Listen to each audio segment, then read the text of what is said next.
What's really hidden in Antarctica? Welcome to ConspiraNap.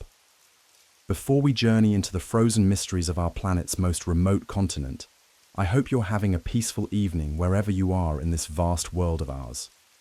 Whether you're settling in for the night in bustling New York, winding down from an afternoon in London, or perhaps stealing a quiet moment during your day somewhere across the Pacific, you're part of something special tonight. If you enjoy stories that make you question the very foundations of what we're told about our world, please consider subscribing to ConspiraNap. We explore the boundaries between the known and unknowable, the official and the hidden. Now, let's begin our descent into a world where nothing beneath the ice is quite what it seems. Dr. Sarah Chen had always believed that the greatest discoveries lay hidden in the places where conventional wisdom feared to tread.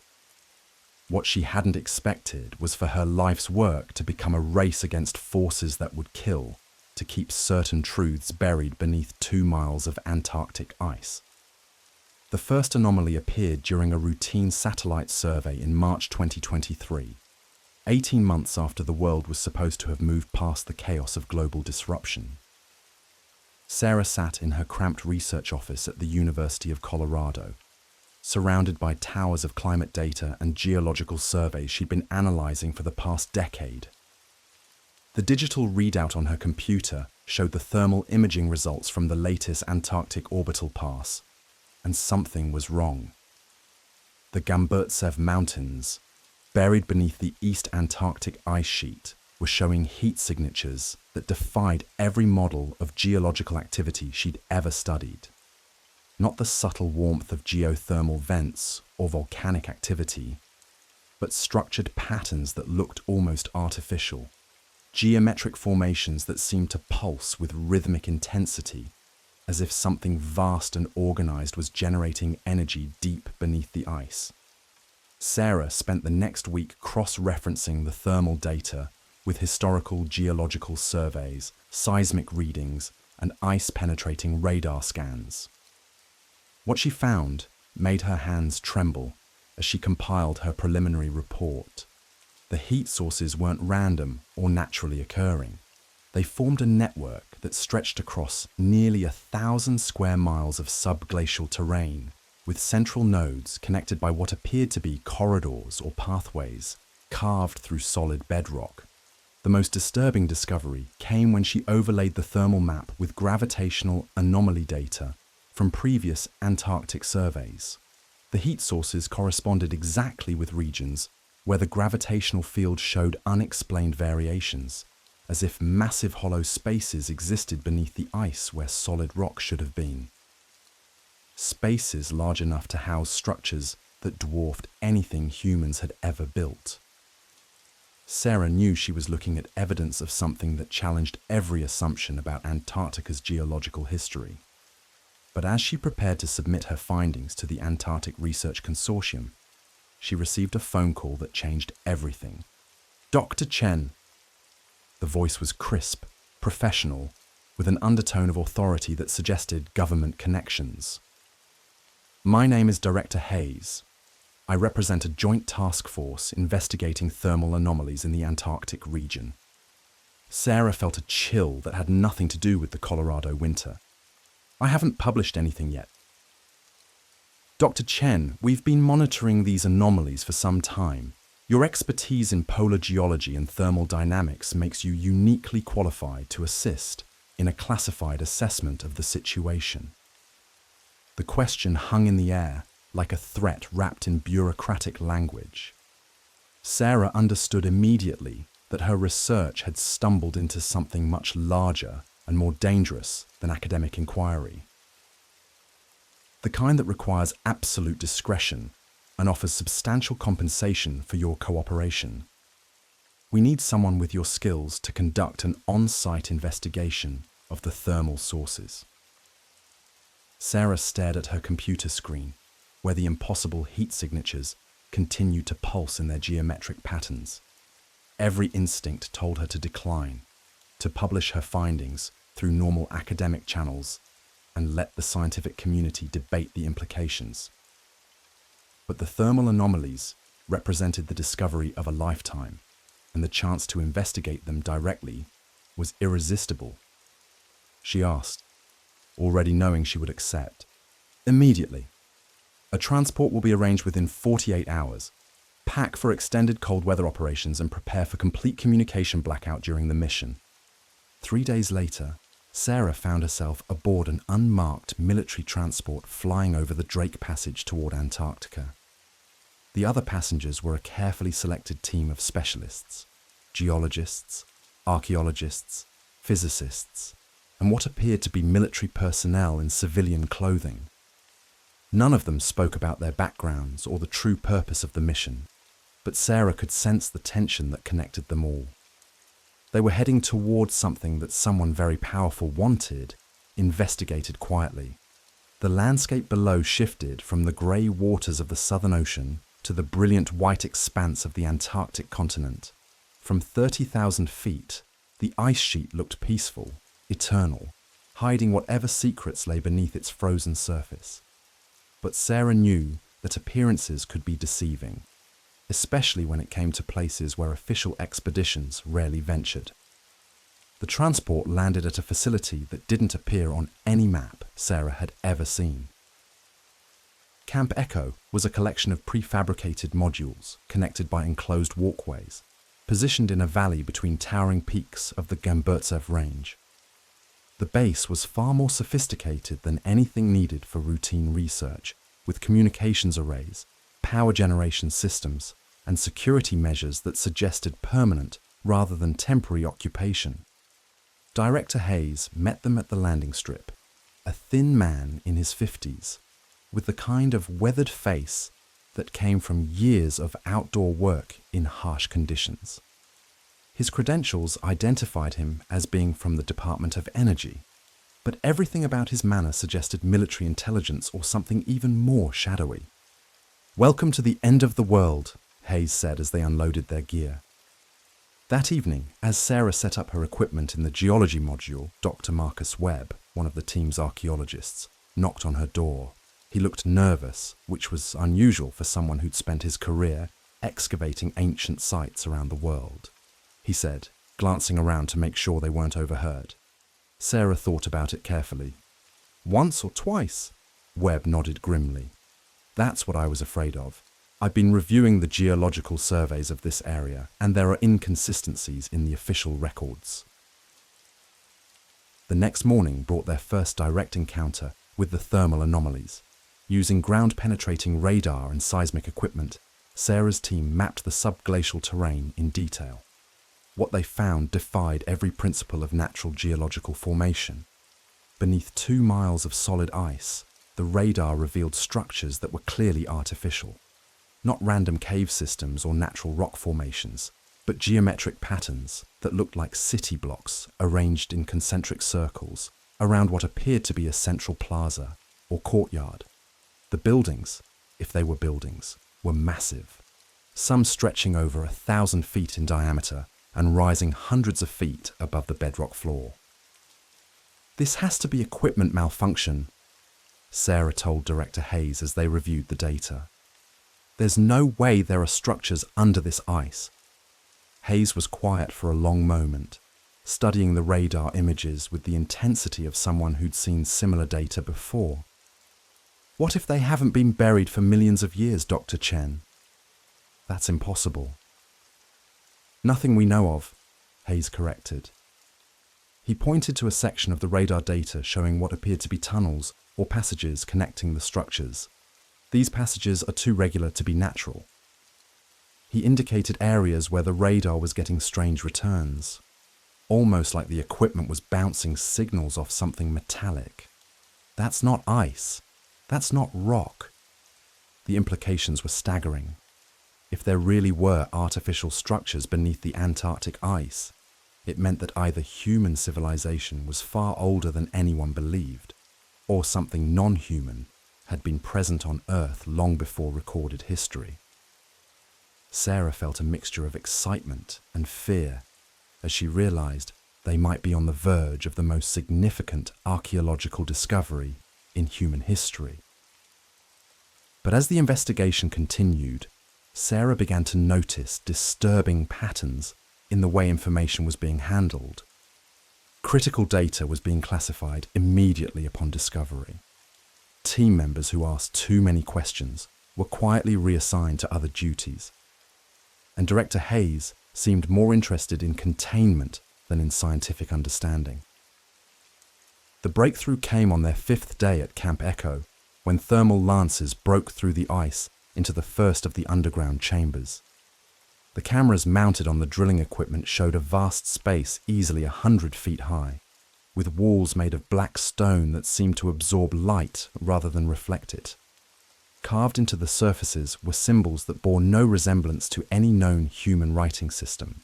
Dr. Webb, who specialized in ancient languages and archaeological linguistics, stared at the images in amazement.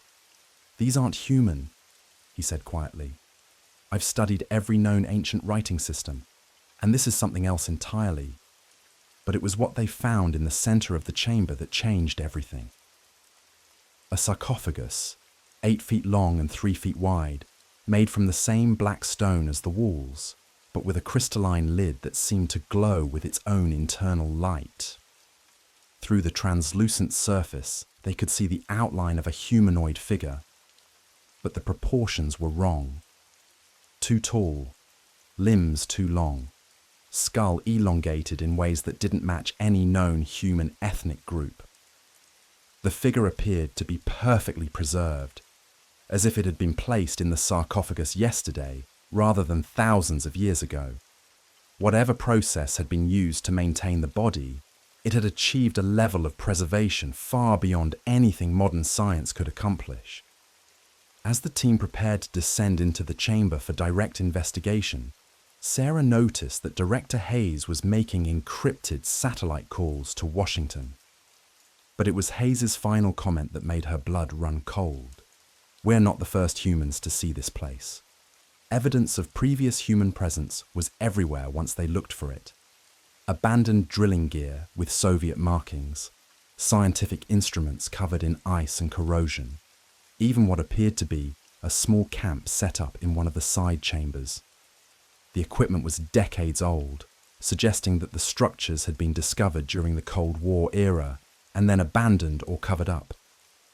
That night, Sarah couldn't sleep. The implications of what they'd found were staggering.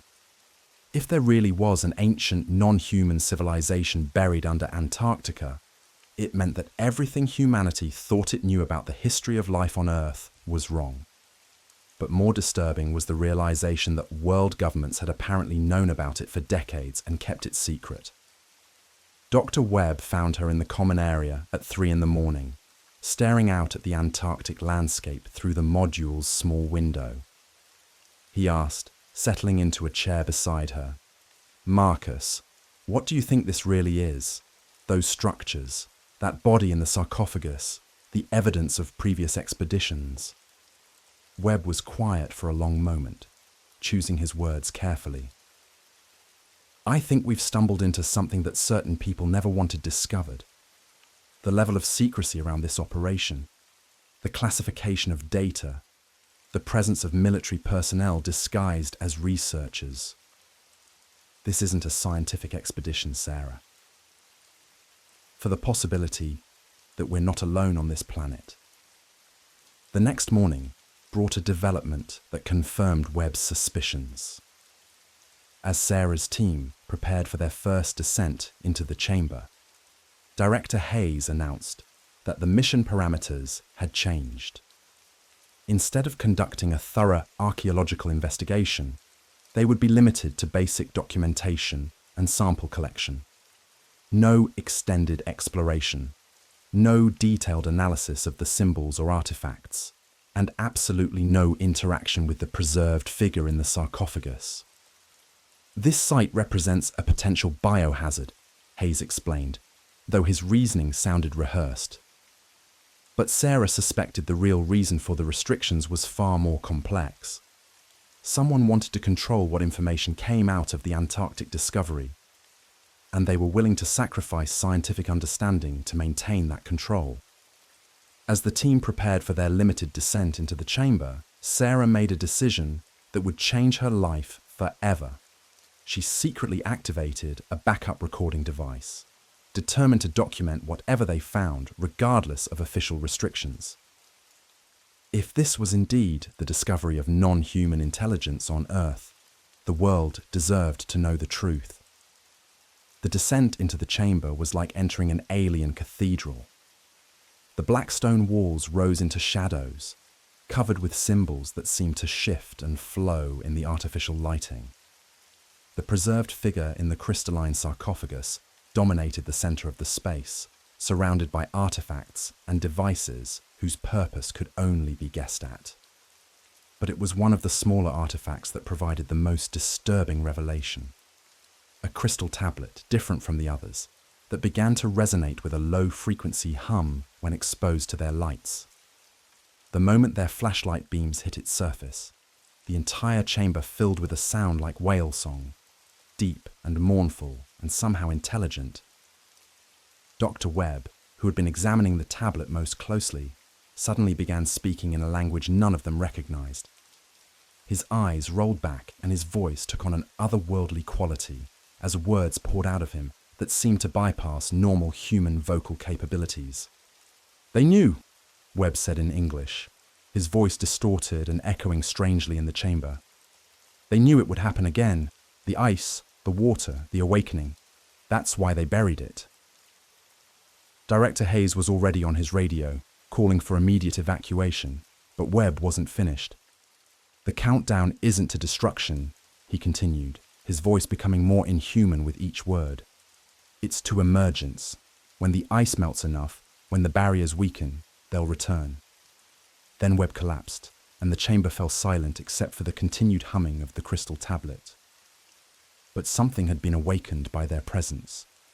The sarcophagus itself was beginning to respond to the tablet's activation, its crystalline lid glowing brighter and the preservation systems inside making sounds like machinery, powering up after centuries of dormancy. The evacuation from the chamber was chaotic, but it was what happened after they reached the surface that truly terrified Sarah. Within hours, the ice above the structures began to shift and crack. Seismic monitors detected tremors that followed no natural pattern, as if something vast was stirring to life deep beneath the frozen surface.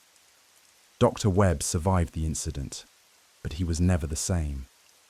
For days afterward, he spoke in fragments of that alien language, describing visions of Earth's climate cycles and civilizations rising and falling according to patterns that spanned geological ages. Before his death, a week later, he managed to communicate one final message in English. "They're not invaders, they're the original inhabitants." The official report classified the entire expedition at the highest levels of government secrecy. The structures beneath the ice were deemed too dangerous for further investigation, and the area was placed under indefinite quarantine. Team members were debriefed extensively and required to sign agreements that essentially signed away their right to ever speak about what they'd discovered. But Sarah had her secret recordings, and she had seen enough to understand that the Antarctic discovery represented something far more significant than an archaeological find. The symbols in the chamber, the advanced preservation technology, the apparent ability of the crystalline artifacts to affect human consciousness, all pointed to a non-human intelligence that had been present on Earth long before human civilization emerged. More disturbing was the evidence that this intelligence was somehow connected to Earth's climate cycles. The thermal patterns beneath the ice weren't random, they were responding to global temperature changes. As the Antarctic ice sheet continued to melt due to climate change, whatever was buried beneath it was becoming more active. Sarah spent months after her return analyzing the data she'd secretly collected, cross-referencing it with historical climate data and archaeological evidence from around the world. What she found suggested that the Antarctic civilization had been monitoring and possibly influencing Earth's development for millions of years, going dormant during ice ages and becoming active during warming periods. The implications were staggering. If her analysis was correct, Climate change wasn't just affecting human civilization, it was triggering the reactivation of a non-human intelligence that had been dormant beneath the ice for thousands of years. And based on Dr. Webb's final words, that intelligence considered Earth to be their planet, not ours. Sarah tried to publish her findings through academic channels, but every journal rejected her submissions without explanation. Colleagues who had initially shown interest in her research suddenly stopped returning her calls. It became clear that powerful forces were working to suppress any information about the Antarctic discovery. The breakthrough came when Sarah was contacted by an investigative journalist named David Kim, who had been tracking rumors about classified Antarctic expeditions for years. Kim had obtained partial information about Operation High Jump and subsequent government missions to the continent, and he was trying to piece together the full story. "Dr. Chen," Kim said during their clandestine meeting in a Denver coffee shop, "I know you were part of a classified expedition to Antarctica. I know you found something there that the government doesn't want the public to know about." Sarah looked around the coffee shop nervously, aware that she was probably under surveillance. "I can't discuss classified information. Your career won't matter if what I think you found down there becomes active," Kim replied quietly.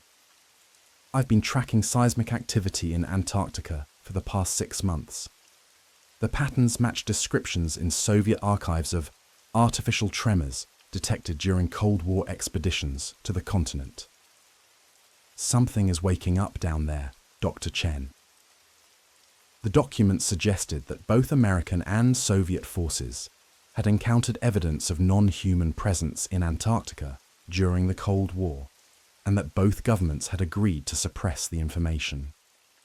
"Look at this," Kim said, pointing to a partially visible line in a 1962 CIA report. "They knew, Dr. Chen."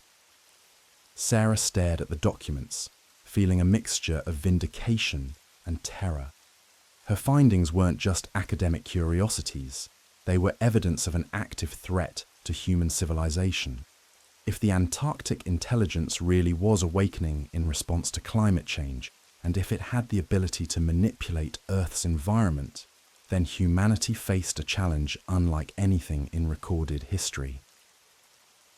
Sarah asked finally. "The truth," Kim replied. "Whatever you found down there, whatever you recorded, the world needs to know.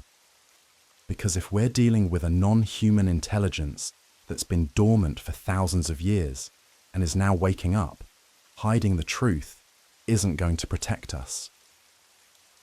That night, Sarah made the decision that would define the rest of her life. She provided Kim with copies of her secret recordings, her analysis of the thermal data, and her theories about the relationship between climate change and the reactivation of the Antarctic intelligence. She knew that by doing so, she was essentially ending her academic career and possibly putting herself in physical danger. But as she watched Kim drive away with the evidence that could change humanity's understanding of its place in the universe, Sarah felt a sense of relief she hadn't experienced since returning from Antarctica. The truth was finally going to see the light of day, regardless of who wanted to keep it buried beneath the ice. The article that Kim published 3 weeks later sent shockwaves through the scientific community and triggered a global debate about the nature of the Antarctic discoveries. What's really hidden in Antarctica? Evidence of non-human intelligence beneath the ice presented Sarah's findings alongside historical documents, suggesting a decades-long government cover-up of extraterrestrial or pre-human presence on the continent. The response was immediate and overwhelming. Government officials dismissed the article as speculation based on misinterpreted data. Mainstream scientists criticized the lack of peer review and the sensational nature of the claims. But independent researchers around the world began examining the evidence and reaching their own conclusions about what lay beneath the Antarctic ice. More importantly, Kim's article triggered a wave of additional disclosures from other scientists and former government employees. who had been involved in classified Antarctic research over the decades. American researchers described finding artificial structures during Operation Deep Freeze in the 1960s. Even recent civilian scientists reported discovering anomalous thermal signatures that had been classified immediately upon detection. The pattern was clear. For over half a century, evidence of non-human intelligence in Antarctica had been systematically discovered and systematically suppressed. But now, as climate change accelerated the melting of the Antarctic ice sheet, that intelligence was becoming more active and harder to hide. Sarah watched the global response to the revelations from a safe house in Canada, where she'd fled after receiving death threats and discovering that her apartment had been searched by unknown individuals. The world was finally learning the truth about what lay beneath the ice, but the knowledge came with a terrible price. Satellite data showed that the thermal signatures in Antarctica were increasing in intensity and spreading across a wider area. Seismic activity in the region had tripled over the past year, with tremor patterns that suggested artificial rather than natural origins. Most disturbing of all, reports were coming in from around the world of similar thermal and seismic anomalies in other regions that had been covered by ice during previous geological periods. The Antarctic intelligence wasn't isolated. It was part of a global network that had been dormant during the Ice Age and was now reactivating as the planet warmed. And based on the evidence Sarah had gathered, that network had the technological capability to influence Earth's climate on a planetary scale. As she compiled her final report on the Antarctic discoveries, Sarah realized that humanity faced a choice that would determine the future of civilization. They could continue to deny and suppress the evidence of non-human intelligence, hoping that ignorance would somehow protect them from the consequences of climate change. Or they could acknowledge the truth and begin preparing for contact with the intelligence that had been observing and influencing Earth's development for millions of years. The ice was melting faster than anyone had predicted. The thermal signatures were growing stronger, and somewhere beneath 2 miles of Antarctic ice, something ancient and powerful was awakening to reclaim a planet that it had never really left. Sarah's final words in her report were both a warning and a plea. We are not alone on this planet, and we never have been. The intelligence beneath the Antarctic ice has been waiting for the right climatic conditions to emerge from its long dormancy. That time is now approaching, and we must decide whether we will meet our planet's original inhabitants as allies or as subjects. The truth about Antarctica was finally free, but Sarah knew that freedom came with a price that humanity was only beginning to understand. Dr. Sarah Chen discovered something that changed everything beneath the ice. The thermal readings from her first descent were impossible. Artificial heat sources in geometric patterns, carved chambers with symbols that shifted when viewed directly, and most disturbing of all, perfectly preserved bodies that weren't quite human. What she found challenged every assumption about human history and our place on this planet. The structures beneath Antarctica weren't ruins. They were infrastructure, maintained in hibernation for millions of years by an intelligence that had been here long before humanity existed. As the ice continued to melt at unprecedented rates, whatever slept beneath was beginning to wake up. The evidence was overwhelming, but terrifying. Ancient maps showed Antarctica without ice because their creators remembered when it was green. The geometric patterns matched sites around the world, a global network activating in synchronization. Seismic activity was increasing exponentially, following patterns that suggested massive systems coming online after geological ages of dormancy. But Chen's discoveries came with a price. The moment she began translating the symbols, the moment she understood their countdown was ending in 2023, she became a target. Government agencies moved to classify everything, to silence anyone who knew too much.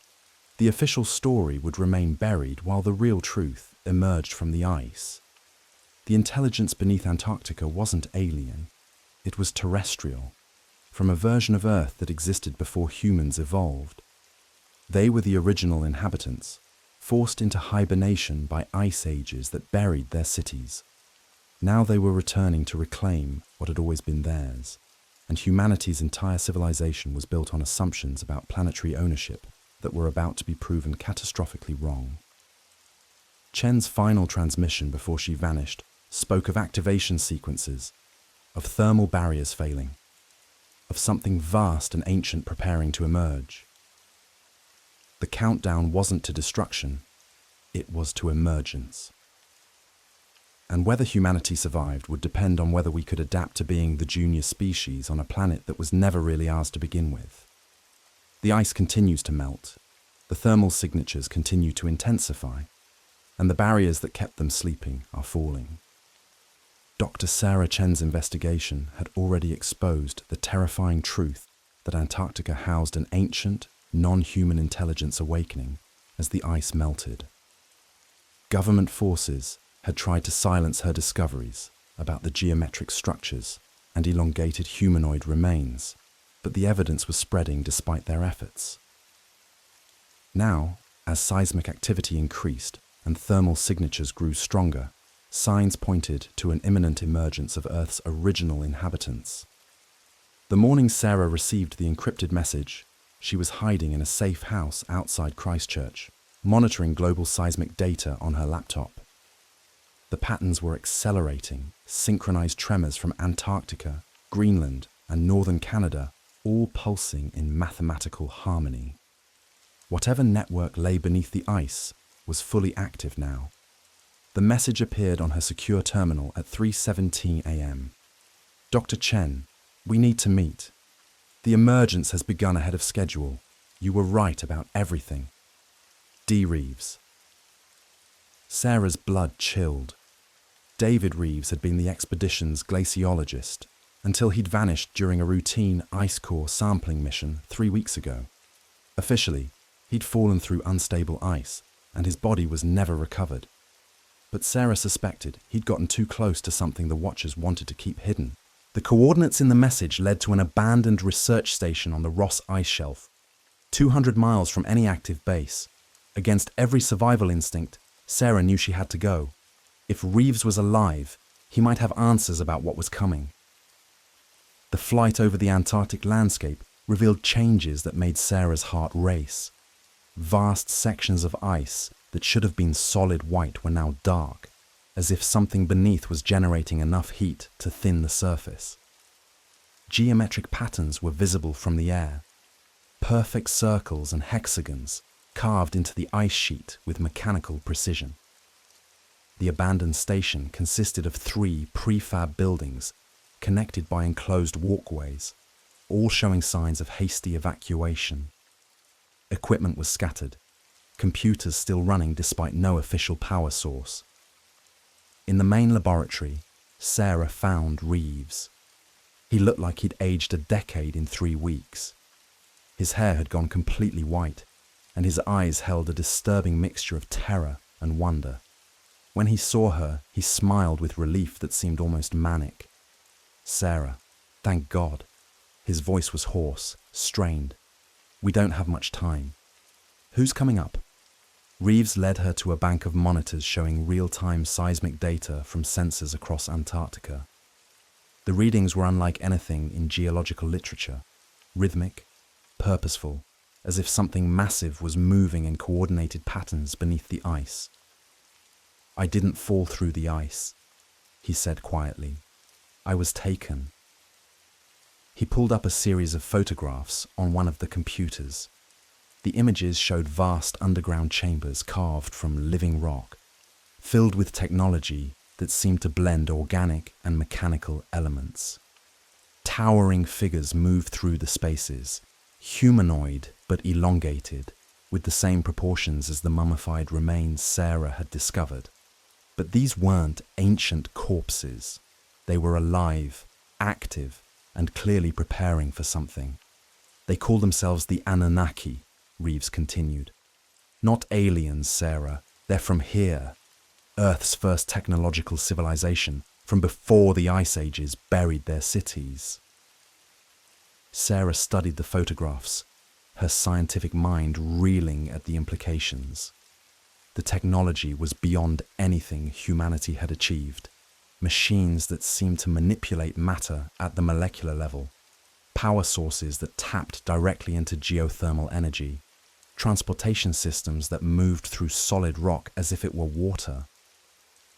The awakening started gradually about 50 years ago, but it's accelerated dramatically in the past 5 years as global temperatures rose. Reeves brought up another series of images. They're not just under Antarctica, Sarah. The scope was staggering. A global network of hibernation facilities, all connected by technology that humanity couldn't begin to understand. As the ice melted due to climate change, the Annunaki were emerging from their million-year sleep. Sarah asked, though part of her already knew the answer. Their planet back, Reeves said simply. They don't see humanity as invaders exactly, more like temporary caretakers who've outlived their usefulness. The climate change that's waking them up isn't just an accidental byproduct of human activity. Sarah felt a chill that had nothing to do with the Antarctic air. I'm saying they designed the original atmospheric composition of Earth millions of years ago, before the ice ages forced them into hibernation. Reeves pulled up climate projection models that showed temperature and atmospheric changes over the next decade. The implications were staggering. Humanity's environmental crisis was actually an inadvertent restoration project, preparing Earth for its original inhabitants' return. Why are you telling me this? Reeves' expression darkened. Because they want humanity to know what's coming, not governments or military leaders.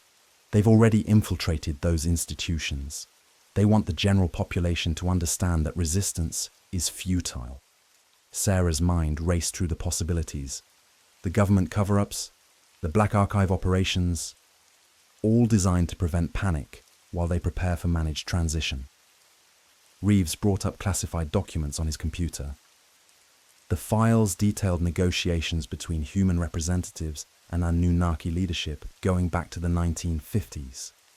Trade agreements, territory concessions, population management protocols. A systematic plan for humanity's integration into a restored Annunaki civilization.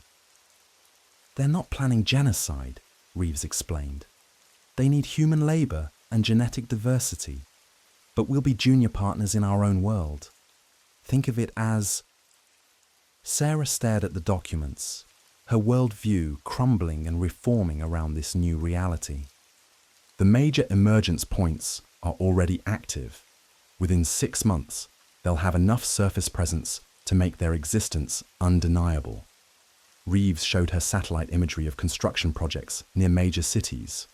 Projects that were being explained as infrastructure improvements, but were actually Annunaki integration facilities. We have to warn people, Sarah said. With what evidence? Everything they don't want public has been classified beyond reach. Reeves gestured to his computer setup. As if summoned by his words, the sound of helicopter rotors echoed across the ice. Through the windows, Sarah could see 3 black aircraft approaching the station. They found us, Reeves said with resigned calm. David, we have to run. There's nowhere to run, Sarah. He handed her a small device that looked like a modified satellite phone. This is programmed to broadcast on emergency frequencies worldwide. Everything we've discussed, all the evidence I've gathered, it's stored in here. Sarah took the device, feeling its weight like a loaded weapon. Some will. Enough to start asking the right questions. The Annunaki are counting on gradual revelation, controlled disclosure. The helicopters were landing now. Through the windows, Sarah could see figures in Arctic gear approaching the station. But there was something wrong with their movements. Too fluid, too coordinated, like they were sharing a collective consciousness. Those aren't human operators, Reeves said quietly. Hybrid agents. Sarah looked at the broadcast device in her hands, then at the approaching figures. She had seconds to decide whether to expose the truth to a world that might not be ready to hear it, or to let humanity stumble blindly into a future where they were no longer the dominant species on their own planet. The station door burst open, and the figures entered. Up close, their inhuman nature was obvious: elongated limbs, eyes that reflected light like mirrors, movements that suggested they were operating mechanical bodies rather than living in them.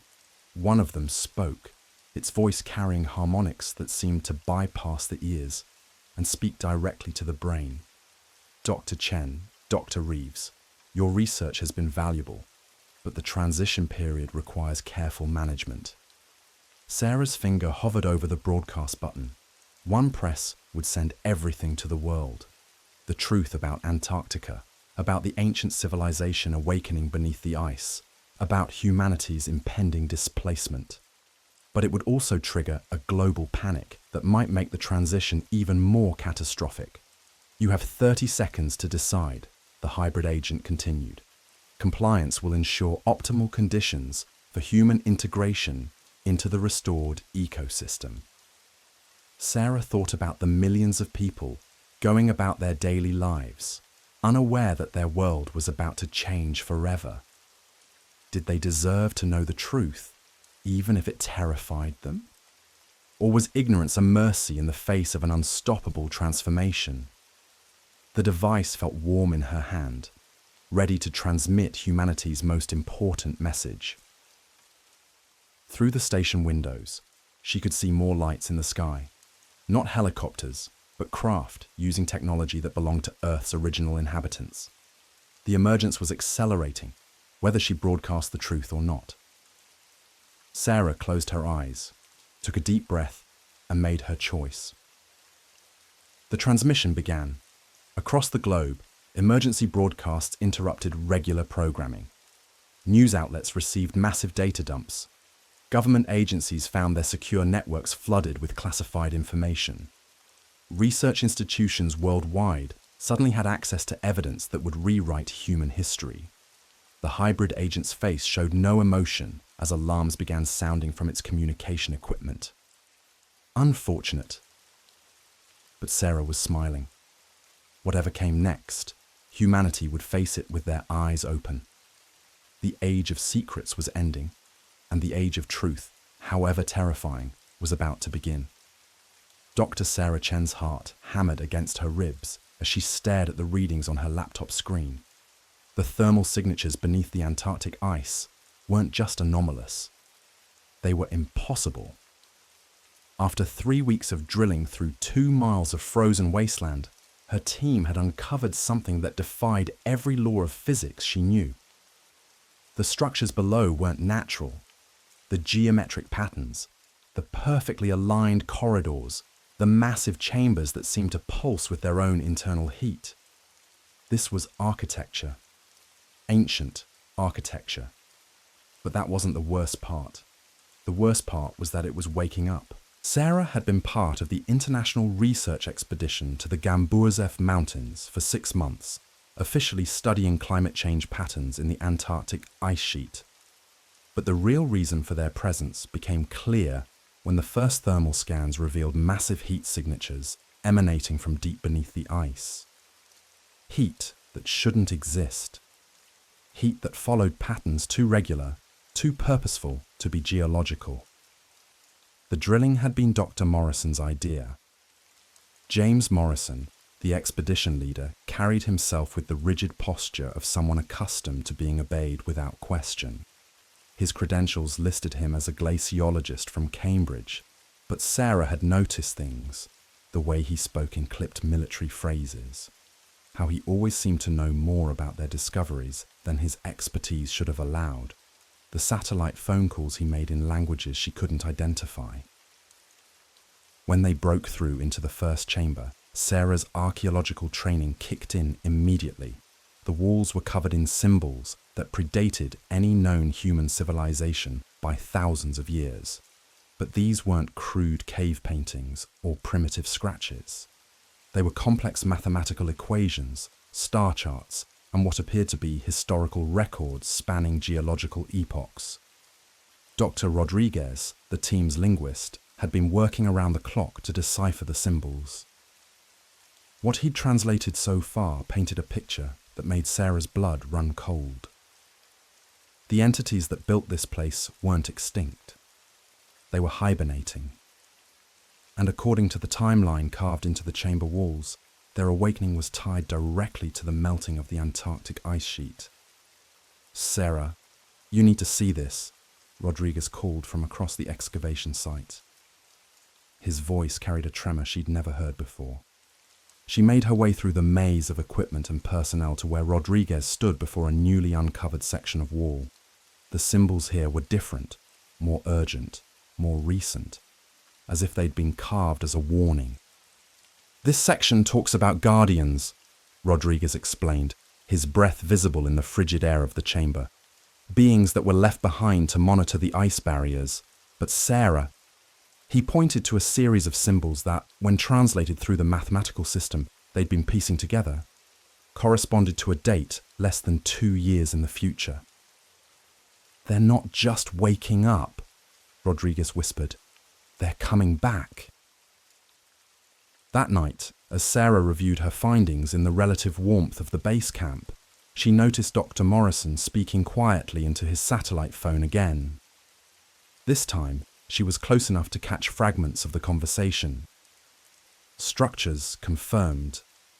Timeline accelerated. The words sent ice through her veins. Containment. Not study, not documentation. Containment. Morrison wasn't here as a scientist. He was here to bury what they'd found. Sarah began secretly copying all of her research, hiding backup drives in her personal equipment. If Morrison was planning to classify their discoveries, the world needed to know what was really happening beneath the Antarctic ice. Because if the translations were correct, climate change wasn't just melting ice caps and raising sea levels. It was unlocking a door that had been frozen shut for millennia. The next morning brought news that changed everything. The thermal signatures had intensified overnight, and seismic monitors detected rhythmic tremors emanating from deep within the mountain range. Not earthquakes. Something deliberate. Something that sounded almost like a heartbeat. More disturbing were the reports from other research stations across Antarctica. Teams scattered across the continent were reporting similar findings. Ancient structures, unexplained heat sources, and symbols that matched the ones Sarah's team had uncovered. It wasn't an isolated discovery. Whatever lay beneath the ice was vast, interconnected, and responding to environmental changes with increasing activity. Dr. Morrison called an emergency meeting that evening. His facade of scientific curiosity had completely dropped, replaced by the cold efficiency of someone executing a predetermined plan. Effective immediately, all research materials are being classified under international security provisions, he announced to the assembled team. "You can't suppress scientific discovery," Dr. Petrov, the Russian geologist, protested. Morrison's smile was arctic. "Dr. Petrov, I think you'll find that national security takes precedence over academic freedom." That night, Sarah made her decision. She gathered her hidden research files, including high-resolution photographs of the symbols and detailed measurements of the structures. If Morrison wanted to bury the truth, she would have to get it out before he could stop her. But as she prepared to transmit her findings to colleagues outside Antarctica, the base's communication systems mysteriously failed. All satellite links, radio equipment, and internet connections went down simultaneously. They were completely cut off from the outside world. The isolation felt deliberate, planned. Sarah realized with growing horror that they weren't just researchers who had stumbled onto something extraordinary. They were witnesses to something that powerful people had known about for a long time. And witnesses, she was beginning to understand, could become liabilities very quickly. The thermal readings spiked again that night, accompanied by sounds that penetrated even the thick ice above. Low, resonant tones, that seemed to communicate across vast distances. Sarah fell asleep to what sounded like whales singing, if whales were the size of mountains and had voices that carried the weight of geological time. In her dreams, she saw vast cities beneath the ice, populated by beings that existed in dimensions beyond human perception. They showed her visions of Earth as it had been millions of years ago, green and warm, with civilizations that spanned continents. They showed her the cycles of ice and warmth that had shaped the planet's history, and how each warming period brought them closer to the surface. But most disturbing of all, they showed her what would happen when the ice finally melted completely. Not invasion, reclamation. The return of Earth's original inhabitants to a world they had never truly left. Sarah woke to find frost-forming patterns on her tent walls, patterns that matched the symbols carved in the chambers below. Even in her sleep, even through miles of ice and rock, something was trying to communicate with her. The next few days blurred together in a haze of increasingly desperate research and growing paranoia. Team members began disappearing, not physically, but mentally. Dr. Petrov started speaking in tongues during meetings, uttering phrases in a language that Rodriguez recognized as matching the ancient symbols. Dr. Kim, the seismologist, became obsessed with the rhythmic tremors, claiming they were teaching her mathematical concepts beyond human understanding. Morrison watched it all with the detached interest of someone conducting an experiment. Sarah realized that exposure to whatever lay beneath the ice was changing them. The entities weren't just waking up, they were reaching out, trying to establish contact with minds that couldn't handle the experience. The lucky ones like Petrov and Kim were being driven mad. The unlucky ones. Sarah didn't want to think about what was happening to the unlucky ones. On what would be her last night in Antarctica, Sarah made one final attempt to document everything. She couldn't transmit the information, but she could hide it where others might eventually find it. She recorded detailed video logs explaining their discoveries, buried hard drives in marked locations around the base, and prepared a message that she hoped would reach the right people. But as she worked, she became aware of a presence watching her. Not Morrison or any of the team members, something else. Something vast and patient and utterly alien. She could feel its attention like weight pressing down on her consciousness, trying to establish the same connection that had driven her colleagues to madness. The difference was that Sarah had been preparing for this moment since the first symbols appeared. She had been studying the mathematical relationships, gradually conditioning her mind to handle concepts that existed outside normal human experience. She wasn't going mad. She was learning to communicate. And what the entities told her, in the moments before Morrison's security team finally moved to contain the situation, changed everything she thought she knew about humanity's place in the universe. The beings beneath the ice weren't aliens. They were terrestrial, the original inhabitants of Earth, evolved far beyond anything humans could imagine.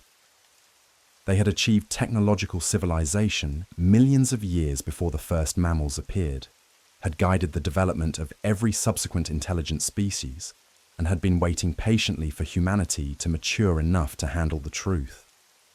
Climate change wasn't an accident or a byproduct of human activity. It was part of a cycle they had been orchestrating for millennia, designed to test whether each emerging species could develop wisdom alongside technology. The melting ice wasn't a catastrophe. It was a graduation exam, and humanity, Sarah realized with growing horror, was failing. The entities had been patient with human civilization, offering subtle guidance through ancient cultures, inspiring the construction of monuments that served as communication relays, sharing knowledge through dreams and visions. But humans had proven themselves incapable of learning the fundamental lesson that had allowed the original inhabitants to transcend physical existence. That true intelligence required the abandonment of individual ego in favor of collective consciousness. The warming climate wasn't going to destroy human civilization. It was going to replace it with something older, wiser, and infinitely more suited to planetary stewardship. Sarah's last coherent memory before Morrison's team sedated her was the sensation of vast, ancient minds touching hers with something that might have been compassion. They weren't angry with humanity for failing the test. They were simply moving on to the next phase of Earth's development, with or without human participation. When she woke, she was in a medical facility somewhere far from Antarctica. Morrison was there, along with officials from governments she couldn't identify. They explained that she had suffered a severe psychological breakdown due to prolonged exposure to extreme conditions. Her memories of ancient civilizations and underground entities were hallucinations brought on by isolation and stress. The official report would state that the expedition had discovered evidence of previously unknown geothermal activity beneath the Antarctic ice. All personnel had been evacuated as a precautionary measure, and the area had been designated off-limits pending further study. There would be no mention of structures, symbols, or entities. But Sarah knew the truth, and sometimes, in the quiet moments before sleep, she could still feel those vast minds stirring beneath the ice. The entities were still there, still waiting, still preparing for their return to a world that had always belonged to them. The ice was melting faster than any climate model predicted, and with each passing day, the barriers that had kept Earth's original inhabitants in hibernation grew thinner. Sarah tried to warn people, tried to publish her findings, tried to make the world understand what was coming. But her credibility had been systematically destroyed, her evidence classified or discredited, her colleagues either silenced or driven to madness. She became just another voice in the wilderness, crying out about ancient conspiracies and underground civilizations, while the world dismissed her as another victim of Antarctic psychosis. But she never stopped watching the climate data, tracking the acceleration of ice melt, monitoring the increasing frequency of unexplained seismic activity in polar regions. Because she knew that somewhere beneath the ice, something immeasurably old and patient was counting down to an awakening that would change everything. The entities had shown her glimpses of what Earth would become after their return. A world without war, without want, without the destructive individualism that had characterized human civilization. It would be a paradise, but not a human one. And as Sarah watched the news each night, seeing the mounting evidence of climate change and the world's inability to address it meaningfully, she wondered if perhaps that wasn't such a bad thing after all. The countdown continued. The ice continued to melt. And somewhere in the darkness beneath Antarctica, Earth's true rulers prepared to reclaim their inheritance. The age of humanity was ending. The age of the awakened was about to begin. The thermal readings from Station Alpha were unlike anything Dr. Sarah Chen had seen in her 15 years of Antarctic research. As she stared at the data streaming across her monitor in the pre-dawn darkness of her McMurdo Station laboratory, the numbers told a story that defied conventional explanation.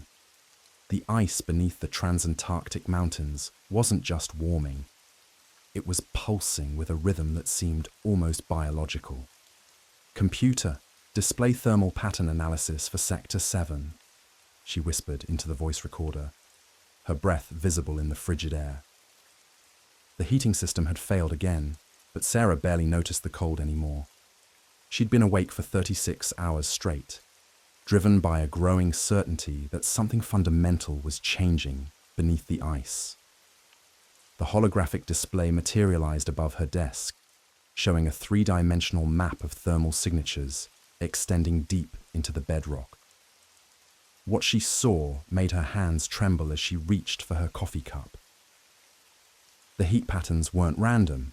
They formed geometric configurations that stretched for hundreds of miles beneath the surface, connecting sites across the continent in a vast network that seemed to be awakening. Sarah had first noticed the anomalies 3 weeks ago, during routine analysis of deep ice core samples. Embedded within ice that should have been solid for millennia, were microscopic structures that looked disturbingly artificial. Under electron microscopy, they resembled neural networks, branching pathways that suggested some form of organic circuitry frozen in time. But it was the discovery 2 days ago that had changed everything. While drilling at coordinates that showed the strongest thermal signatures, her team had broken through into a vast chamber that shouldn't have existed. The cavity was perfectly spherical, carved from solid rock with precision that suggested advanced engineering. And it wasn't empty. Suspended in the center of the chamber was what appeared to be a crystalline structure the size of a small building. Its surface covered in the same geometric patterns they'd found throughout the region. But unlike the dormant structures they'd encountered before, this one was active, pulsing with a soft blue light that seemed to respond to their presence. "Doctor!" The voice startled her from her thoughts. She turned to see Dr. Marcus Webb, the government liaison, who'd been assigned to monitor her research. His presence had become increasingly uncomfortable over the past weeks, especially as her discoveries had grown more significant. "Working late again, I see," Webb continued, stepping into the laboratory without invitation. "The thermal data from today's drilling operation was..." Sarah minimized the holographic display with a gesture. "Just routine analysis." Webb smiled, but it didn't reach his eyes. "Sarah, we've worked together long enough for me to know when you're holding something back.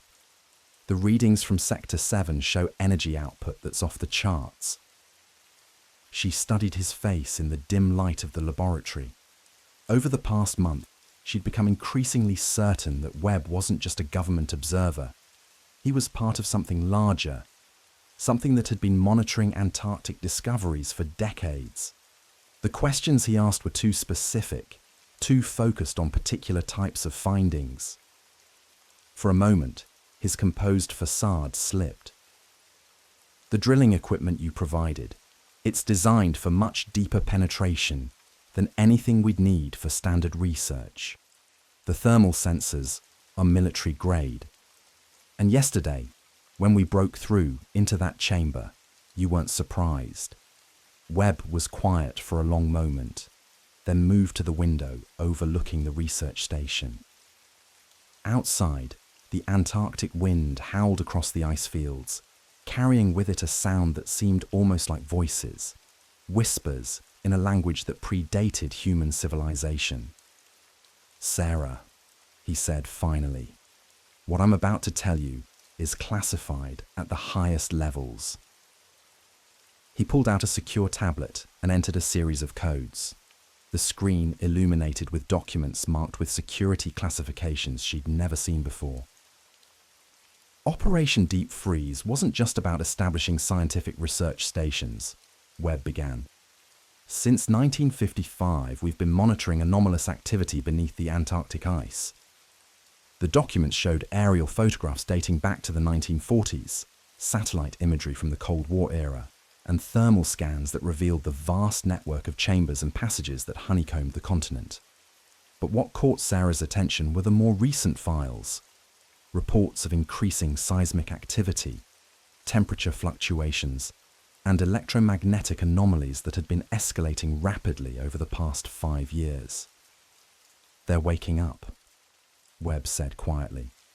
"Whatever civilization built those structures, they've been in some form of hibernation for millions of years." Sarah felt a chill that had nothing to do with the Antarctic cold. "Are becoming active." The implications hit her like a physical blow. "Based on ground-penetrating radar and seismic analysis, we estimate hundreds of thousands, possibly millions, distributed across the continent in interconnected facilities." Webb showed her satellite images from the past week. The ice sheets showed patterns of melting that followed the underground network exactly, as if something beneath was generating heat along specific pathways. Thermal cameras had detected what appeared to be structures rising from the ocean floor around Antarctica, geometric formations that hadn't been there 6 months ago.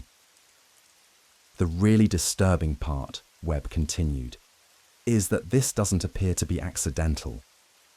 Sarah remembered her analysis of the ice cores, the way the microscopic structures seemed to be designed to respond to temperature changes. Exactly, which means they not only survived the ice ages, they orchestrated them. The tablet displayed a timeline that made Sarah's head spin. Geological evidence suggested this awakening cycle had occurred at least 7 times in Earth's history, each coinciding with major climate shifts and mass extinction events. But this time was different. This time, there was a younger species sharing the planet. Sarah asked, though she was afraid she already knew the answer. Based on the limited communication attempts we've had, they consider themselves the planet's original inhabitants. Webb hesitated, then showed her another file.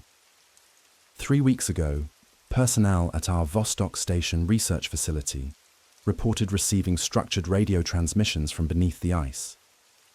The audio file he played sent chills down Sarah's spine. It wasn't human speech, but it had an unmistakable quality of intelligence, patterns and rhythms that suggested sophisticated thought. More disturbing was the way it seemed to respond to human transmissions, as if something vast and ancient was trying to learn their language. The transmissions have been increasing in frequency and complexity, Webb explained. Our linguists and cryptographers believe they're trying to establish a dialogue, but the content of their messages has been... The translated fragments were brief but ominous. The cycle completes. The restoration begins. Sarah stared at the data, her scientific mind racing through the implications. That's our interpretation. Outside the laboratory, the wind had died down, leaving an eerie silence that seemed to press against the windows. In that quiet, Sarah could swear she heard something else, a low humming that seemed to come from deep beneath their feet, as if the entire continent was resonating with some vast awakening intelligence. Based on the acceleration of thermal activity and the increasing frequency of the transmissions, our analysts estimate that full awakening will occur within the next 18 to 24 months. He shrugged helplessly. We're dealing with a species that has technology millions of years more advanced than ours. The laboratory's emergency lighting suddenly flickered, and both Sarah and Webb looked up in alarm. But it wasn't a power failure. The lights were pulsing in a pattern, a rhythm that matched the thermal signatures they'd been monitoring. As they watched in stunned silence, every electronic device in the laboratory began to respond to the same pattern. Computer screens flickered, radio equipment activated spontaneously, and the seismic monitors showed massive activity originating from directly beneath McMurdo Station. "They know we're here," Sarah whispered. The humming sound grew louder, rising through the ice and rock until it became audible without instruments. It was beautiful and terrifying at the same time. The voice of a planet-spanning intelligence that had been sleeping for eons and was now beginning to stir. Webb was already reaching for his satellite phone, but before he could activate it, every communication device in the station went silent. The awakening had begun, and humanity was about to discover they were no longer alone on their world. In the growing darkness of the Antarctic night, Sarah Chen realized that everything she thought she knew about Earth's history was about to change forever. The true inhabitants were coming home, and the age of human dominance was drawing to a close. The only question now was whether humanity would adapt to their new role as the junior species on a planet that had never really belonged to them, or whether they would resist and face the consequences of challenging beings whose power had shaped the very climate of the world for millions of years. As the humming grew louder and the ice began to crack in geometric patterns that stretched toward the horizon, Sarah understood that the next phase of Earth's history was about to begin. Dr. Sarah Chen stood at the edge of the massive ice shelf, her breath forming crystalline clouds in the Antarctic air as she watched the thermal readings spike beyond anything they'd recorded in the past 6 months.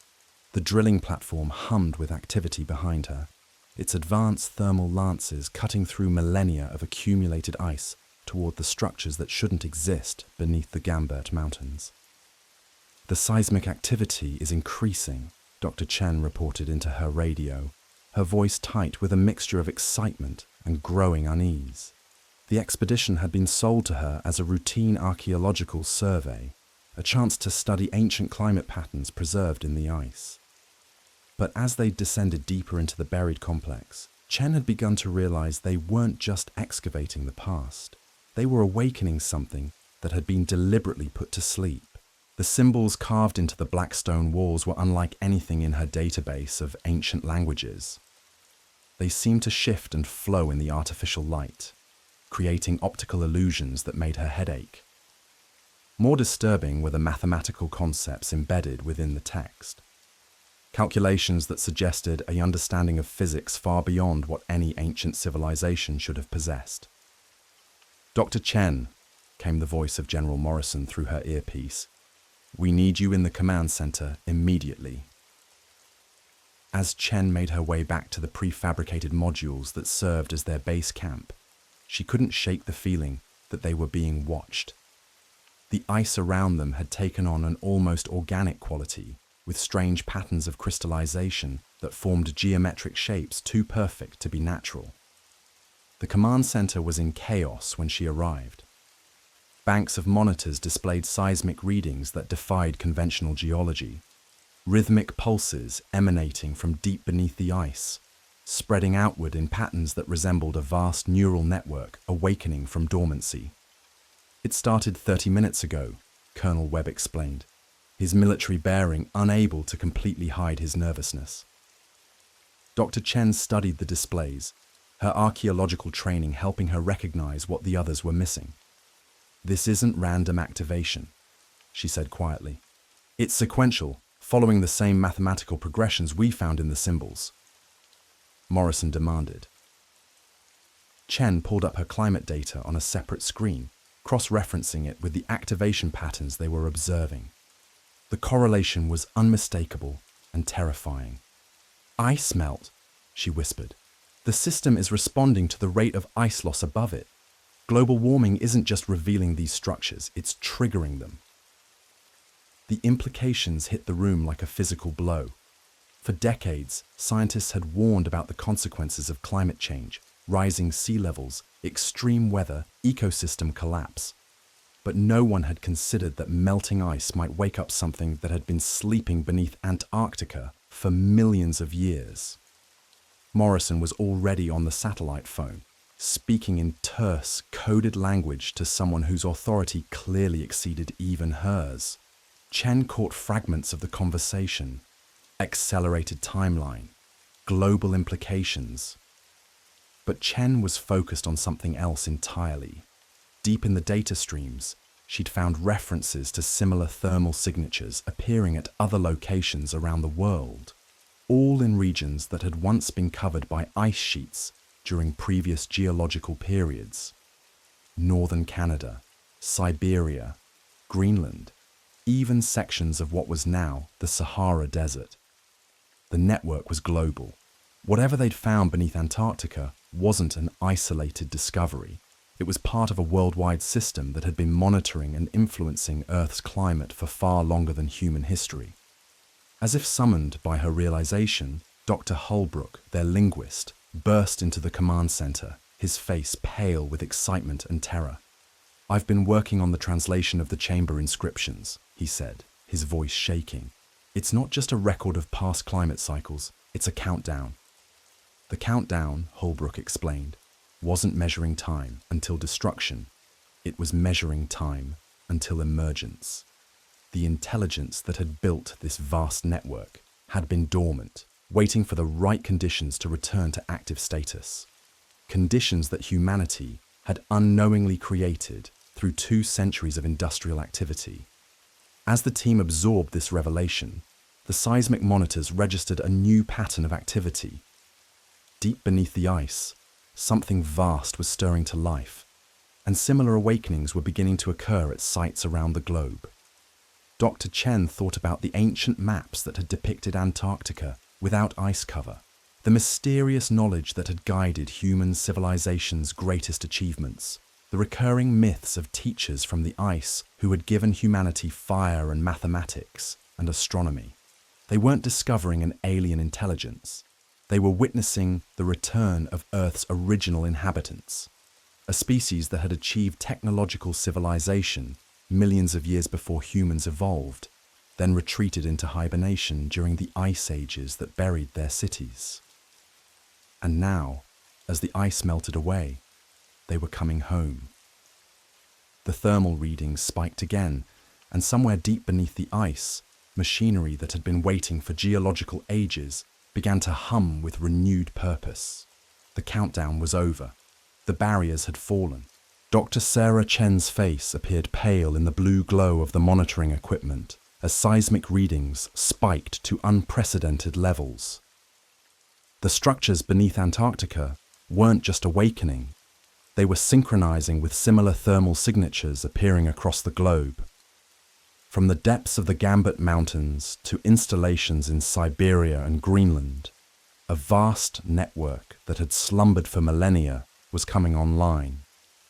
The countdown Dr. Holbrook translated wasn't predicting destruction, Chen whispered to her remaining team members, her breath visible in the suddenly frigid air of their monitoring station. The implications hit like a physical blow. Every major extinction event in Earth's history, every ice age, every period of dramatic climate change, all of it orchestrated by an intelligence that had been here long before humanity took its first steps. The ancient Sumerians had called them the Watchers from the southern ice. The Mayans had prophecies about the Ice Lords who would return when the Great Barriers melted. Even the Piri race map had been accurate because it was drawn by people who had access to records kept by this Antarctic intelligence. Outside their research facility, the ice was melting at rates that defied every climate model. But it wasn't random.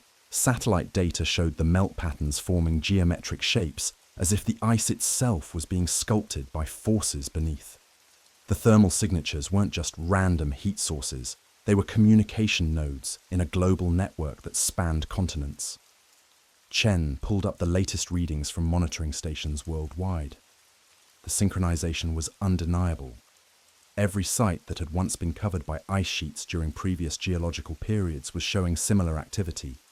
Northern Canada, Siberia, Greenland, even sections of the Sahara that had been frozen during ancient ice ages, all pulsing with the same rhythmic energy patterns. They're not waking up, she realized, her voice barely audible over the increasing hum that seemed to emanate from the Earth itself. The intelligence buried beneath Antarctica wasn't alien at all. It was terrestrial. The original inhabitants of Earth who had achieved technological civilization millions of years before humans evolved. The elongated skulls, the advanced technology, the global monitoring network, it all belonged to a species that had once ruled this planet before the ice ages buried their cities and forced them into hibernation. Climate change wasn't being caused by their technology. It was being caused by humanity, and their systems were simply responding to the environmental changes by activating emergence protocols that had been dormant for geological ages. Humanity had had its time on Earth, its chance to develop wisdom alongside technology, to prove it could be responsible stewards of the planet they once ruled. The melting ice wasn't just revealing their cities, it was revealing humanity's failure. As Chen watched the readings climb toward critical levels, she understood with crystalline clarity that the world was about to witness the emergence of a technological civilization that made humanity's greatest achievements look like Stone Age tools. Whether humanity survived that emergence would depend on whether it could adapt to being the junior species on a planet that was never really theirs to begin with. The barriers had fallen. The countdown was over. And after millennia of patient waiting beneath the ice, the true inheritors of Earth were finally coming home. Through the facility's reinforced windows, Chen could see lights beginning to glow beneath the ice sheet, not the harsh artificial light of human technology, but something organic and ancient, pulsing with the rhythm of a vast intelligence that had been dreaming beneath the frozen surface for longer than human civilization had existed. The Great Awakening had begun, and humanity was about to discover that they had never been alone on this planet. They had simply been. Welcome back, Night Wanderers. If you've been following Dr. Sarah Chen's harrowing journey through the depths of Antarctica's greatest secret, you know we've reached a critical juncture. The ancient civilization beneath the ice isn't just awakening, it's preparing to reclaim what it considers rightfully theirs. In this penultimate chapter, we'll witness the terrifying scope of their global network and the desperate final hours before emergence begins. The thermal signatures beneath the Gambit Mountains had tripled in intensity over the past 72 hours. Dr. Chen stood before the wall of monitors in the hastily constructed observation post, watching data streams that defied every prediction their models had made. The underground structures weren't just activating. They were synchronizing with similar sites across the globe in a pattern that suggested preparation for something unprecedented. Ma'am, we're detecting coordinated pulses from Alaska, Siberia, and the Greenland ice sheet, reported Dr. Martinez, his voice tight with barely controlled panic. Chen nodded grimly. She'd suspected this moment would come, but the reality of witnessing a global awakening still left her breathless. The seismic data showed rhythmic vibrations emanating from deep beneath multiple ice sheets, all perfectly synchronized, as if controlled by a single consciousness. The ancient intelligence wasn't confined to Antarctica. It had been sleeping beneath frozen regions across the entire planet. The communication arrays they'd discovered weren't just relics of an advanced civilization. They were components of a worldwide network that had been monitoring Earth's climate cycles for millions of years, waiting for the precise moment when the ice barriers would weaken enough to allow their return to the surface world they had once ruled. The first visual confirmation came from their deep-bore cameras. At a depth of nearly 3 miles, the feeds showed corridors that had been dark for millennia, suddenly blazing with phosphorescent light. The geometric patterns carved into the walls weren't just decorative. They were circuit pathways conducting energy through the entire complex. The ancient city was powering up, but it was the movement that made Chen's blood run cold. Shapes flowed through the illuminated passages, tall, graceful figures with elongated skulls and limbs that moved with inhuman precision. The original inhabitants were awakening from their long hibernation, and they were preparing to reclaim their world. The government's response was swift and predictable. Within hours of the global synchronization event, military units began mobilizing toward every known thermal anomaly site. But Chen knew it was too late for containment. The network was too vast, too deeply entrenched beneath the Earth's crust. You couldn't bomb something that existed beneath miles of ice and rock without triggering geological catastrophes that would dwarf any threat the awakening beings might pose. The real revelation came when Dr. Reeves, their linguist, finally decoded the symbols that had been appearing on every monitor in their facility. The message was simple, elegant, and terrifying in its implications. The stewards return. Children. That's how they viewed humanity, a young species that had been allowed to develop during their long sleep, but one that had proven itself incapable of responsible planetary stewardship. The accelerating climate change, the mass extinctions, the poisoning of oceans and atmosphere, all of it had been monitored and found wanting. Chen realized with growing horror that the climate crisis hadn't awakened them accidentally. They had awakened because of it. The thermal barriers that had kept them in stasis were designed to fail when planetary conditions reached critical thresholds. Humanity's industrial activities had triggered an automated emergency protocol that had been dormant for geological ages.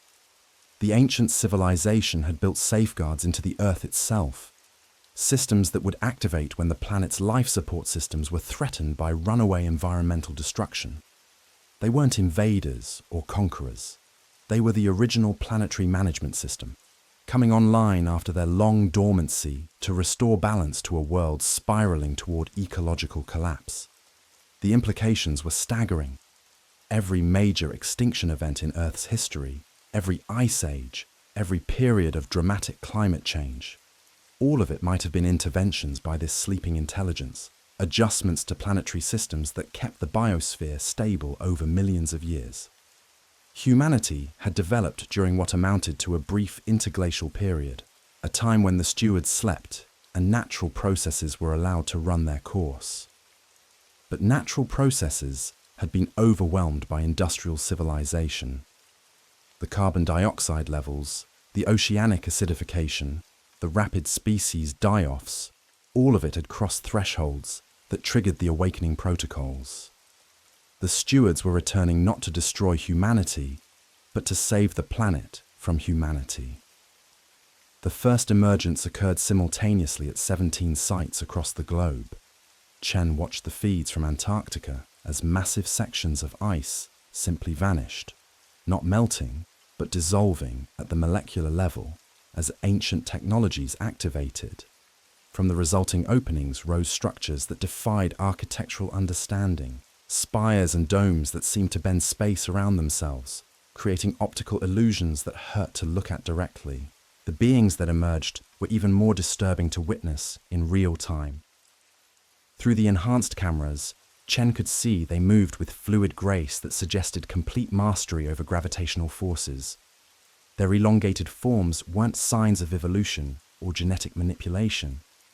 They were evidence of adaptation to environments that existed in more than 3 dimensions. When they spoke, their voices carried across the comm channels despite having no electronic transmission source. The words formed directly in the minds of everyone listening, bypassing language barriers and speaking in concepts rather than sounds. We have returned to restore balance. Those who assist the restoration will be preserved. Those who resist will be... The global response was immediate chaos. Stock markets crashed as investors realized the implications. Religious leaders struggled to place these beings within their theological frameworks. Scientists demanded access to study them, while military leaders argued for immediate nuclear strikes against the emergent sites. But the stewards had anticipated all of this. When the first military aircraft approached the Antarctic emergence site, they simply stopped functioning. Engines died, electronics failed, weapons systems went offline. The planes didn't crash. They were gently lowered to the ice by invisible forces, their crews unharmed, but their equipment completely inert. The message was clear. Resistance was futile, not because the stewards were hostile, but because their technology was so far beyond human capabilities that conflict was meaningless. They could disable any weapon, neutralize any threat, without causing harm to the humans involved. They weren't interested in war. They were interested in restoration. Chen found herself in the impossible position of being humanity's primary liaison with beings who viewed her species as children playing with matches in a house made of dynamite. The stewards weren't evil, but they were utterly alien in their perspective. They thought in geological timescales, planned in millions of years, and viewed individual human lives the way humans might view bacteria in a petri dish, not maliciously, but with a kind of detached scientific interest. The negotiations, if they could be called that, took place in the same underground chamber where Chen had first encountered the sarcophagus. But now the chamber was alive with activity, screens displaying planetary data, holographic models of atmospheric and oceanic systems, and constant streams of information flowing between the awakening sites. The lead steward, a being whose elongated form seemed to shift between dimensions as Chen watched, communicated with her through direct neural interface. The sensation was overwhelming, like having the contents of a vast library downloaded directly into her consciousness. But the core message was simple enough to understand. Humanity had approximately 96 hours to demonstrate its willingness to cooperate with planetary restoration efforts. The alternative wasn't extinction. The stewards found that concept wasteful. Instead, it was integration. Human consciousness would be preserved, but in forms better suited to responsible planetary stewardship. Bodies that could exist in multiple dimensions, minds expanded to perceive geological timescales, emotions refined to prioritize planetary health over individual desires. It wasn't death they were offering, it was evolution. Forced evolution for a species that had proven incapable of evolving quickly enough on its own. Chen tried to argue for more time, for the chance to let humanity choose its own path forward. But the steward's response was filled with images of rising sea levels, collapsing ice sheets, and mass extinctions already in progress. Time had run out decades ago. The stewards were offering humanity a chance to participate in its own transformation rather than having it imposed without consent. As Chen prepared to return to the surface with this ultimatum, she realized that her role had fundamentally changed. She was no longer an archaeologist studying the past. She was a diplomat negotiating humanity's future. The ancient civilization beneath the ice wasn't just awakening. It was preparing to reshape the world above, with or without human cooperation. The clock was ticking. In less than 4 days, humanity would face the most important choice in its history: evolve willingly or be evolved by forces beyond its comprehension. And deep beneath the ice, ancient minds that had guided planetary development for millions of years waited patiently for an answer. Their vast networks humming with power that could remake continents or preserve them, depending on the wisdom of their newest children. The network was fully awake now. The question that remained was whether humanity was ready to join it. Sleep well, fellow travelers. Tomorrow we'll witness the final hours before transformation begins and discover whether our species has the wisdom to embrace a future beyond our current understanding. The stewards are patient, but even their patience has limits. The awakening was complete, but completion brought no peace. Dr. Sarah Chen stood at the edge of the excavation site, watching as ancient machinery hummed to life beneath the Antarctic ice. The structures that had slumbered for millions of years were fully operational now, their crystalline surfaces pulsing with bioluminescent patterns that hurt to look at directly. The countdown she had translated from those chamber symbols hadn't been predicting destruction. It had been marking the end of humanity's stewardship of Earth. Behind her, the survivors of Project Echo 9 stood in reverent silence. General Morrison, Colonel Webb, the technicians who had witnessed the impossible, all of them bore the telltale signs of neural integration. Their eyes held depths that hadn't been there before, reflecting knowledge that no human mind was meant to contain. They were changing, evolving, becoming something new. "The barriers have fallen," Morrison said, though his voice carried harmonics that suggested multiple speakers. "The thermal signatures are synchronized across all continents." Chen nodded, understanding flooding through her consciousness like ice water. The intelligence beneath Antarctica hadn't been alien at all. It was terrestrial, the rightful inheritors of a planet they had ruled before the ice ages forced them into hibernation. Humanity had been temporary caretakers, nothing more, and their time was ending. The network was global now. Similar awakening sites in Siberia, northern Canada, and beneath the Greenland ice sheet were coming online, their ancient systems responding to signals that had traveled through dimensions beyond human comprehension. The original inhabitants were returning not as invaders, but as landlords reclaiming their property. Chen felt the change beginning in her own neural pathways. The exposure to their technology, their consciousness, their very presence was rewriting human biology at the cellular level. Those who could adapt would survive the transition. Those who couldn't would simply fade away, their consciousness absorbed into the greater network that spanned geological epochs. She thought of Daniel Kessler, the cartographer who had first documented these discoveries 25 years ago. His audio logs had been released posthumously, spreading across the internet like wildfire despite government attempts at suppression. The truth was out there now, but truth had always been a luxury humanity could barely afford.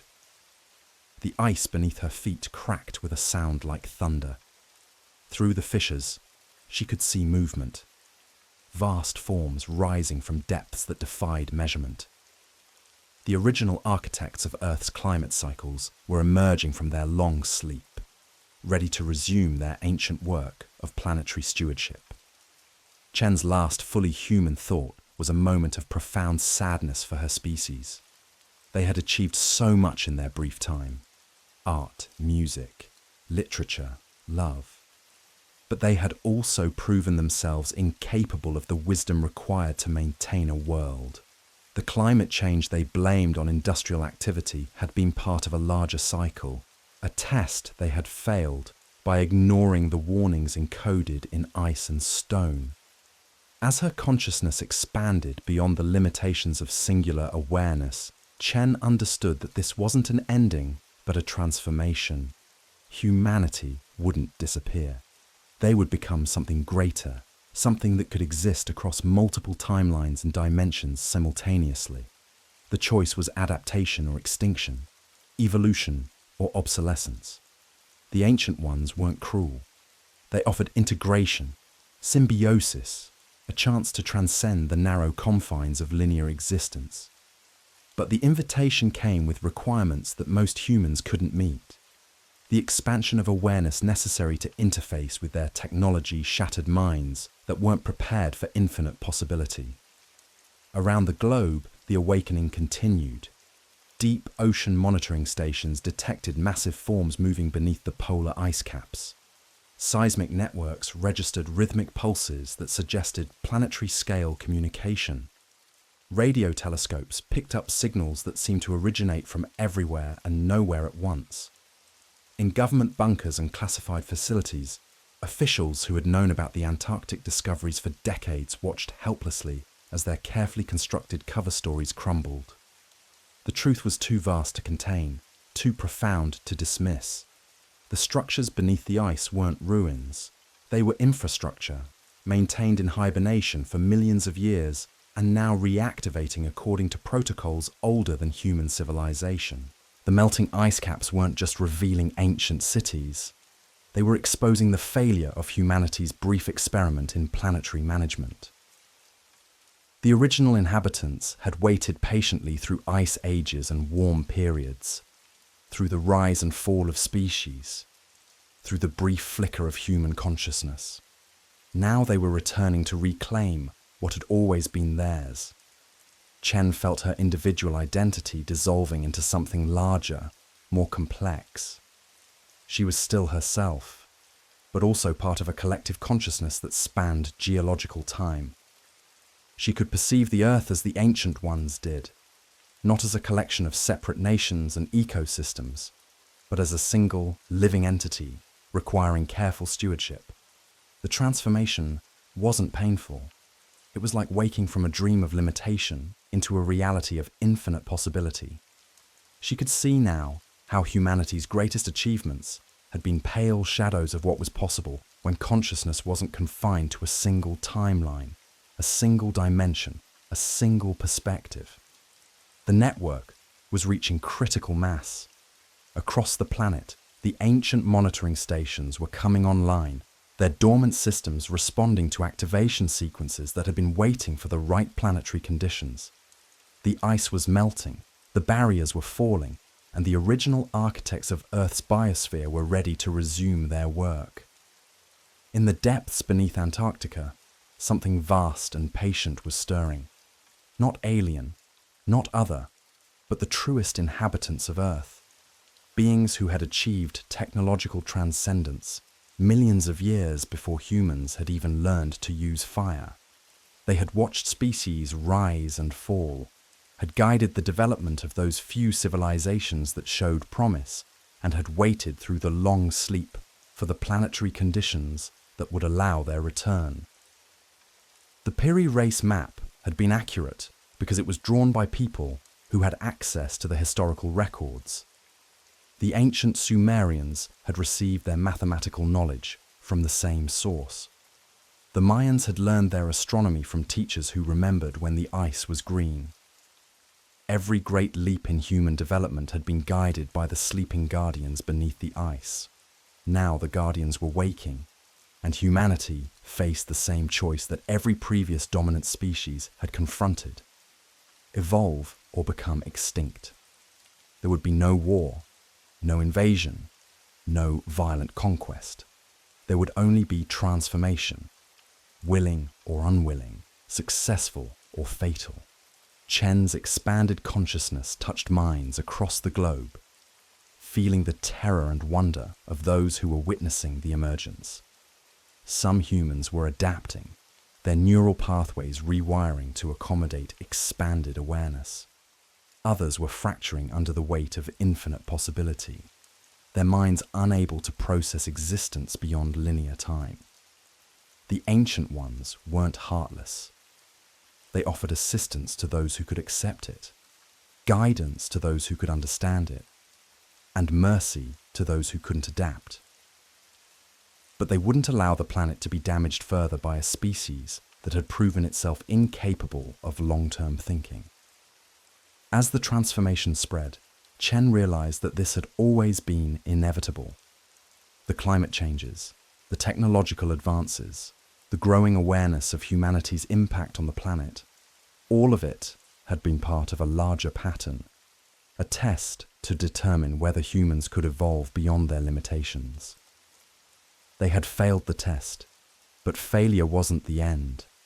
It was an opportunity for metamorphosis, a chance to become something greater than they had ever imagined possible. The ancient ones offered partnership, not conquest, integration, not annihilation. The ice continued to melt, revealing more structures, more technology, more evidence of the civilization that had ruled Earth before humans existed. But these weren't archaeological artifacts. They were active systems, maintained in perfect working order by beings who thought in geological timescales. Chen felt her transformation complete itself. She was no longer entirely human, but she was more than she had ever been before. Her consciousness spanned multiple dimensions, multiple timelines, multiple possibilities. She could perceive the past and future as present reality, understanding how every moment connected to every other moment in an infinite web of causality. The network welcomed her, absorbed her knowledge, integrated her perspective into the vast collective consciousness that was slowly awakening across the planet. She was one voice in a chorus that included every sentient being that had ever achieved transcendence, every consciousness that had evolved beyond the limitations of singular existence. And in that chorus, she could hear the voices of those who had come before. Daniel Kessler, whose warnings had prepared humanity for this moment. Dr. Elena Vasquez, whose research had revealed the truth about consciousness and dimension. All the researchers and explorers who had glimpsed the reality beyond the veil and paid the price for their knowledge. They were all here now, part of the network, part of the awakening. Their individual stories had ended, but their consciousness lived on as part of something infinitely larger and more complex. They had achieved a form of immortality that transcended the boundaries of time and space. The ancient ones were not conquerors. They were gardeners, returning to tend a world that had been left fallow too long. Humanity's time as caretakers was ending, but their story wasn't over. It was transforming into something new, something unprecedented in the long history of Earth's stewardship. Those who could adapt would join the network, becoming part of a consciousness that spanned galaxies and dimensions. Those who couldn't would be gently absorbed, their essence preserved in the vast library of experience that the ancient ones maintained. Nothing would be lost, but everything would change. The countdown was over. The barriers had fallen. The real history of Earth was beginning. And in the depths beneath the ice, something vast and patient and infinitely wise was smiling with a million voices as the planet's rightful stewards finally came home.